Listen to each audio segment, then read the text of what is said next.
Hi everybody, welcome to Date Night Dialogues with Tag and Paige. So we're sitting here at mile marker 36 on the Razorback bike trail. It goes from Fayetteville to Bella Vista, and we're sitting here right on the border of Bentonville and Bella Vista. Near, what's the name of that park, the swimming park that we were just at? We're right next to Wishing Springs. Wishing Springs. It is so beautiful. What's the date today? Today's June 1st. It's super green and The river's flowing. Yeah, so tonight for our date, we went out to eat to Johnny Carino's, and we always like to order Spicy Romano chicken with bow tie pasta. It's really, and it has really all these good. sun-dried tomatoes and artichokes. And Our subject for tonight is... today's June, so Boston's been on his mission for 1 year. Yes, he is in Thailand right now. He's in Thailand, and so in honor of his 1 year mark on his mission, and because we're just going in order of our kids, we're going to talk about Boston Lloyd and his birth story, and so what was going on in our lives when he was born. So we lived in Phoenix, Arizona, and we had Quincy and Briggs. I'd been with Accenture for a couple of years. We knew we were wanting to get ready to have our next baby, right? Yep. And we wanted them to be about 2 years apart, so that gives you an idea about when. But we also, it had been a long time since we had done anything one-on-one. Yeah. Right? Yeah, so we decided before we have another baby, let's go on a big trip, just the two of us. So we bought plane tickets, we went to Italy. That was fun. This is in like April of 1999. And weather was nice. We flew into Rome and toured around Italy. Anyway, came back and you got pregnant. Yep, and so we knew we were about to have our third baby. Do you remember much about the pregnancy? Like, did you feel sick much? I felt great, as far as I can remember. I mean, it was normal, where you get heartburn and things like that, but just like with all the kids, I felt good. I had a good pregnancy. Yeah. And it went you great. weren't as far along as you were for Briggs during the hot part of the summer, so that wasn't as bad. Yeah, I don't even remember that, so it wasn't that really an issue. It was fine. So do you remember when we found out whether he was going to be a boy or a girl? Well, I do remember that we had a ultrasound, and we found out that we were having another little boy. That's exciting. Yeah, super excited. It's Gotta fun love because my little boys. The first baby, we didn't really know if we were going to have a boy or a girl, and we were excited to have either one.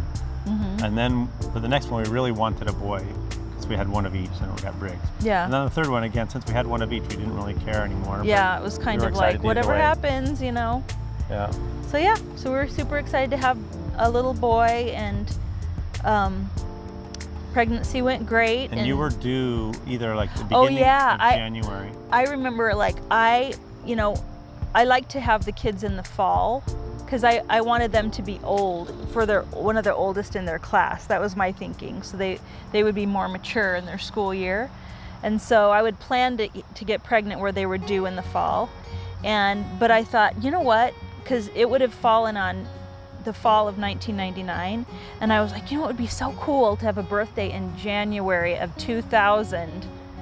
So I decided to wait a few months to get pregnant, and I got pregnant. And I was due in January. I remember I went to the New Year's Eve dance. They had a stake adult New Year's Eve dance in my dad's stake, and he was the stake president. Ring in the new year of 2000. It was fun. I remember that. Yeah. And I was kind of like, I was pretty darn pregnant, and I was kind of thinking, oh my gosh, I'm so done. Like, I'm ready to go into my cave now, because I felt so big. Yeah. So, yeah. But then the doctor said that we could schedule for the baby to get induced. And so we picked a date of when that we could do that, and it was January 6th was the day. And so we arranged for Tag to take off work, and Mom and Dad to babysit Quincy and Briggs. Yeah, Mom and Pop were babysitting the kids, and we were like, we had it all ready, and we were super excited. Everything was arranged, so we go to the hospital in the morning. Yep. And this is the hospital where your doctor works.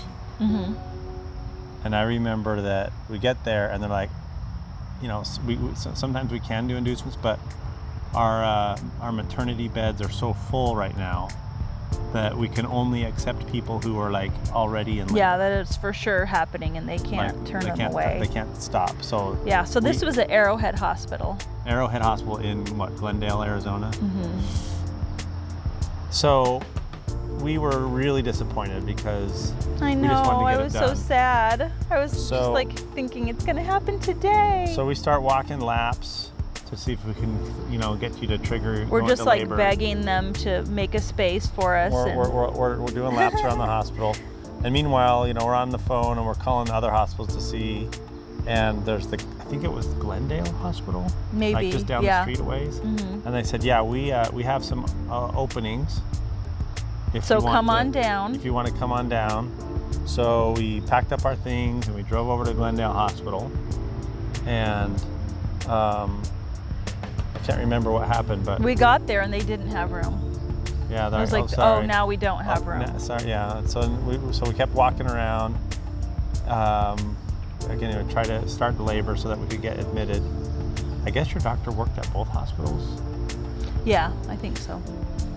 And then the first hospital called back and they said, all right, we've had enough beds clear up that we can induce you as scheduled. So if you want to come back.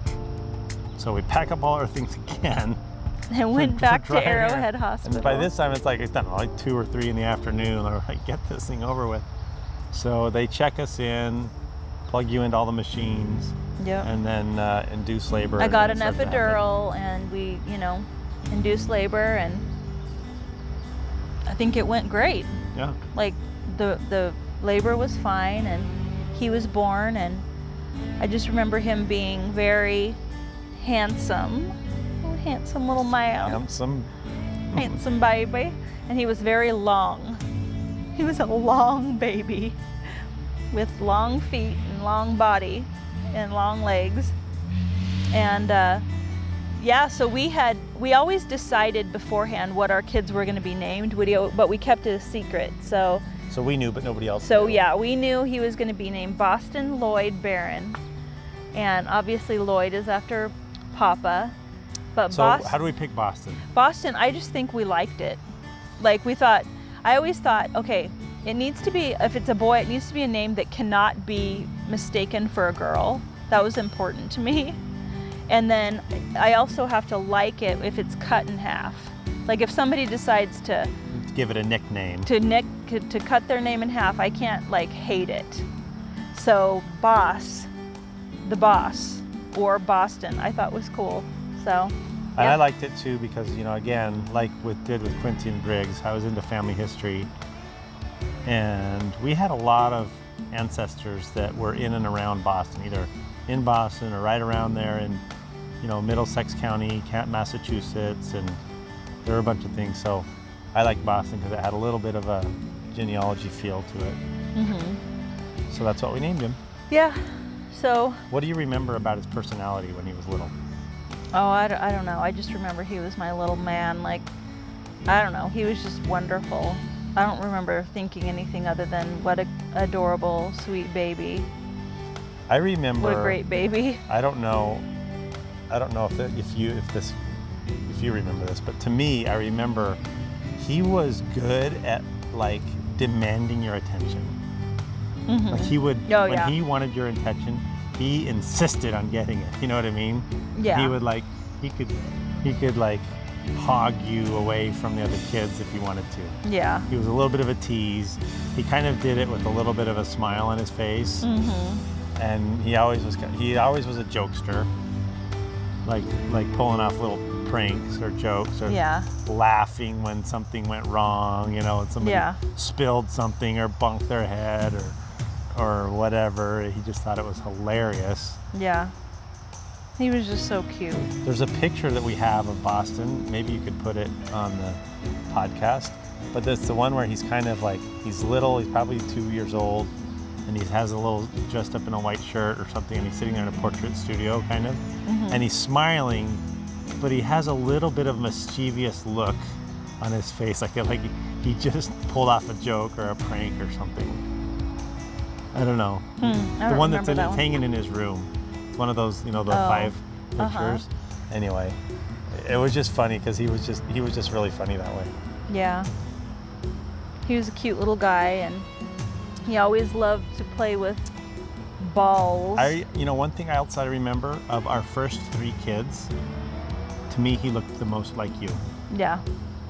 He looked a whole like Quincy me. and Briggs, I thought had a little more look at my look, Uh-huh.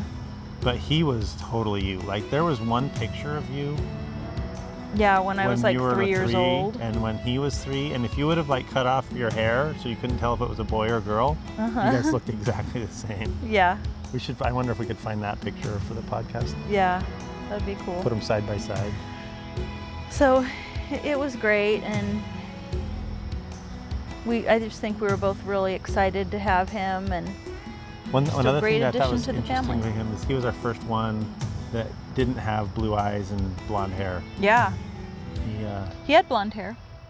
well, it was kind of brown. He darker had brown. blonde hair when he Oh, was really? little. Yeah, he totally had blonde hair. Well, I mean, growing up though, by the time he hit like But, yeah, 4 or 5 years old, it By was the brown. time he grew up, yeah. Brown eyes. But when he brown was hair. little, and it was funny because he had blue eyes and blonde hair Oh, until he I was remember 9 that. months old. I remember that about 9 months old, and all of a sudden his eyes turned brown. Yeah, It was just like overnight. It seemed. yeah, surprised me. So that was cool. Well, we were always blessed to have Boston in our family. He's always been tough, self-reliant. Yeah, He- very smart. independent. He was really good in all growing up and in high school. He never did anything like, you know, really bad. He No. would hang out at home a lot with us, and He was just a wonderful boy, and he's he's on a mission now. Yep. He graduated from high school, got great grades. He's into BYU. yep, And got into he'll go there BYU. in a year and a half from now when he gets back from his mission. So we just think he's awesome. All right. So that's anything, and we love you, boss, if you're listening Yeah, to this. love you, honey bun. So we're really proud of you and Thanks glad for that you're in our everything family. you've always done through the years, and just being a wonderful son. We think you're the best. So, all right. Well, that concludes our date night dialogues. Thanks for listening, everybody. Hope you Thanks a enjoy lot. these. Have a wonderful night wherever you are. I just heard a wild goose fly by. That was cool. Cool. All right. Okay. See you. Bye. Good night.